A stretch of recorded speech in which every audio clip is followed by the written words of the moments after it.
Welcome to the Heavy Duty Parts Report. I'm your host, Jamie Irvin, and if you've been following us for any length of time, you'll know that intro is brand new. I hope you enjoyed it. As always, with our live broadcast, we are looking forward to having a conversation with our audience. So if you would like to comment or ask a question, do so in the chat, regardless of whether you're following us on LinkedIn, YouTube, or Facebook. You can go ahead and do that, and we will do our best to incorporate you into the conversation. So what are we going to talk about today? Well, we're going to talk about processing heavy-duty parts orders digitally, and we're really asking the question, is there a better way? And in order for us to answer that question, I wanted to bring on Logan Luptak, who's from Connexium. Now, Logan was on the show before, but he's with a new company. He's got a new service he wants to talk to us about. And we're really going to get to the bottom of answering this question about, is there a better way to process our heavy duty parts orders if we work at a parts store? So let's bring Logan into the broadcast. He's been patiently waiting backstage. Logan, welcome to the show. Glad to have you here. You weren't kidding, man. The new intro movie rocks. Yeah, I like it. They did a good job, the editing team. Absolutely. I'm happy to be here, man. Thanks for having me. Well, welcome to the show, and let's kind of get our conversation started here with maybe just a kind of like, where are we at now? Like, it's 2021. How is it possible that we need to have a show talking about processing orders digitally in 2021? Let's kind of go through the way that stock orders are often processed at a heavy-duty parts store today. Yeah. Well, I just, your comment there is so interesting, right? Because, 2021, following the year of the pandemic, people are dispersed, working remote. And when you think of the way parts orders were managed before, you had this big call center, an email came in, maybe they print it out, maybe they do it right on their screen, but people were there, so they had access to this infrastructure. People are dispersed, people are leaving the workforce, and there's a lot of different market forces that make it so, like, automation is really less of a luxury and now more of a necessity. But to get into your question, so there's really three ways that an order would come in to a distributor or manufacturer. So talk about the 2,000-pound gorillas in the room, and then we'll get into the email part. So there's EDI, electronic data interchange. Typically, you're going to have your bigger customers on there because of cost. And then you have e-com. And so e-com kind of exploded with COVID. If you're seeing around 10% adoption, that's what we find to be gold standard. So you're doing something right, you're kicking butt there. And then there's email, right? And so right now we're seeing anywhere from 50 to 90% of a business's orders can come through email. And so when you think about that PO or that emailed order, it's complex, right? It's usually written in like the customer's part number rather than your own. And so the people who are actually entering these in, they're not just sitting there doing like, zombie keystrokes. They're actually going through some pretty intelligent decisions where they're thinking through, unit of measurement conversions. They're looking to see if it's a ship to they haven't seen before. So they're making some pretty complex decisions. That makes a lot of sense. Now, I will take it even one step farther. There are still people who are faxing an order in. Like, that's still happening to some degree.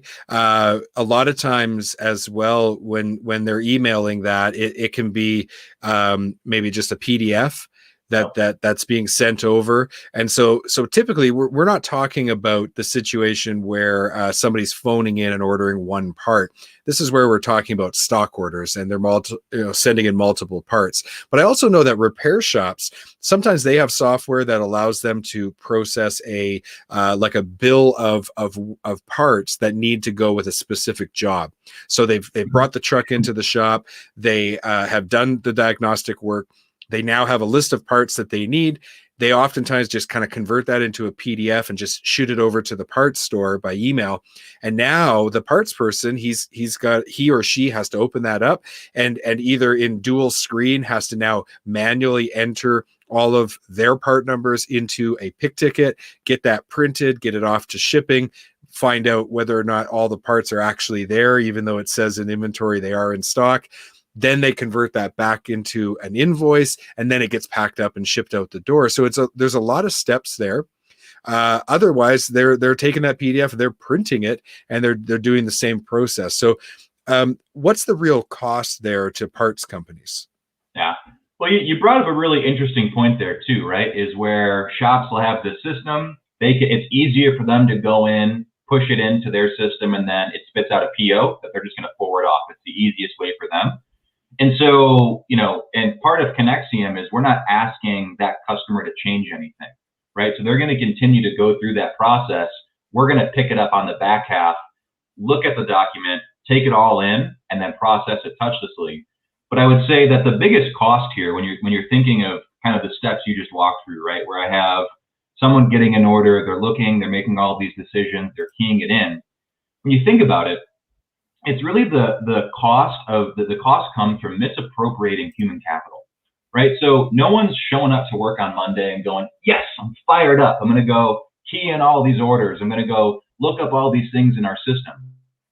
And so the Hackett Group, which is a third-party consulting group, looked at the typical cost to enter an order is around $8.30, right? And that with entering an order, they found there's typically a 1% to 3% error rate, and each error costs $250. And so that's just hard dollar costs, right? Cost to the business. It's not including something like the relationship, right? You get the wrong part, something happens, I'm upset, now I might go somewhere else. And so ultimately, when you think of Connexium, most people will look at us as a way to actually increase the customer satisfaction. So never worrying about errors, orders are getting processed quicker, et cetera, without increasing the cost of doing business. Right. So, I mean, when I think of those costs, I mean, the time is the biggest thing. And to your point, I like that you brought up the relationship with the customer, because, when a repair shop, whether it's a fleet or an independent repair shop, is waiting for that part, it's because that truck has to go. They're not ordering this stuff just because. We got a comment, someone appreciating our episode today. Alex, thanks so much for commenting. We appreciate you, and thank you for letting us know we're doing a good job. I appreciate that. So let's talk a little bit about if we could make this process more efficient. What are some of the upsides to the parts distribution company? Yeah, it's a good question. So when you think of efficiency, when I think of efficiency, I think of how do we take the people that we already have and repurpose them, right? I think a lot of people, when they hear automation, it gets like that kind of like boogeyman feeling, like, oh, they're coming for my job. And most people I speak with don't actually want to remove people from the business. What they're looking to do is actually just change their role. And so it's like the V2 of what a CSR really meant. And so what we find people, like some of the common themes is, right, you can spend more time talking with a customer because you're not keying in orders. So you can work on them with custom quotes. You can actually get outbound. You can proactively reach out to customers because you're not keying in orders, right? You have more time for product training, which means you can solution problems for your customers. There's sourcing products, right? So you get an email from a fleet, they're looking for this part, you go to see if you have it in stock, you don't. You now, instead of worrying about the guy who just walked in the door and all the emails you're getting, you have more time to focus on actually getting that person the part as fast as possible so they don't go somewhere else. And right, and to Jamie, your point, the relationship is all that matters, right? And so how can you spend more time harvesting that? Right. So if we're enabling the parts people to spend less time processing stock orders, that frees up them. Like you said, I'm thinking of the fact that something like 49% of heavy duty parts is still purchased with a phone call. I mean, you go to any parts counter, even with COVID, okay, maybe we don't have as much walk-in as we used to, but that phone is ringing off the hook. There's oftentimes 3-4 lines on hold. And so parts people are just flat out. And then on top of that, they have to take the time to process these stock orders, and that just consumes their entire day. So let's talk a little bit about the solution. So we've kind of framed it. We understand what the economic impact of the problem is. Now we're going to talk about your solution. A stock order comes in, it's a PDF. Let's say a repair shop has issued a PO for a bunch of parts that they need for a truck. That truck has to be up and running by the end of the day. So the order needs to be processed quickly. So walk us through how Connexium would help that parts company process that order. Yeah, so it's like the least sexy answer I could give you. I mean, this is the technology itself is so simple, but it's like the complex logic we build because everyone's order entry and everyone's purchase process is a little different. They're snowflakes, right? So all we're doing is we're basically taking a document, copy and pasting it into your system with 100% data accuracy. And 80% of the time, no one's going to have to touch it. There's going to be true exceptions, right, where we've never seen a part number before. They have a ship to that we've never seen before. And so we're going to flag that, kick that back out so you can look at it. But, you know, I think one of the most important things to keep in mind here is like, you know, everyone knows you want this to be more efficient. And so automation isn't something people need to be sold on, right? People, you know, like to talk a lot about like e-com as being the new digital technology that I need to go towards in this day and age. But you have to ask someone to change something on their end, right? That's kind of the big thing there. With Connexium, the customer doesn't know anything's changed. They still continue to email in the order. We just do all the work on the back half. When an email comes in, it comes into our system and we just push it right into yours. Okay, so there's before I go there, let's take a look. We had a comment that came in. So Matthew, how you doing? Nice to have you commenting on the show again. Is this a true ERP system or is it a pass through to the ERP? Matthew, you were reading my mind. I was about to talk to him about how it connects to the ERP. So you know what? I don't even need to be a host anymore. We just have our audience ask the questions, and Logan, you give us the answers. Matthew, love the question. So Connexium's not an ERP. We're ERP agnostic. And so essentially we're going to deliver a file to you and you guys decide what the file is and you guys decide what the delivery method is. From an emailed in PO, we're going to take that then and then push it back to the ERP you're using today.